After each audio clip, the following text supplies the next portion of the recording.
ង់តរៀនបន្តនៅសាកលវិទ្យាល័យការ៉េប៉ុន្តែព្រួយបារម្ភចំណាយច្រើននិងខ្លាចសាលាមានតម្លៃថ្លៃមែនទេបើសិនជាអ្នកមានលក្ខណៈគ្រប់គ្រាន់និងបានរៀបចំខ្លួនរួចរាល់ហើយអ្នកអាចមកដាក់ពាក្យសុំវីសាដើម្បីបន្តការសិក្សានៅប្រទេសកូរ៉េបានហើយASU នឹងជួយអ្នកពិនិត្យលក្ខខណ្ឌទាំងអស់និងឯកសារដែលត្រូវការដាក់ដើម្បីធានាការដាក់ពាក្យឲ្យបានជោគជ័យយើងខ្ញុំនឹងផ្ដល់ការពិគ្រោះយោបល់បន្ថែម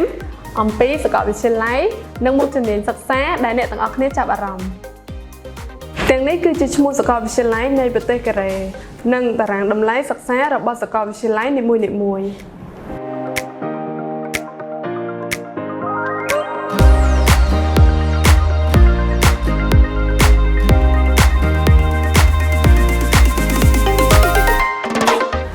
ជាមួយនឹងសាកលវិទ្យាល័យមួយណាយើងខ្ញុំនឹងផ្ដល់ការប្រឹក្សាយោបល់ដោយឥតគិតថ្លៃ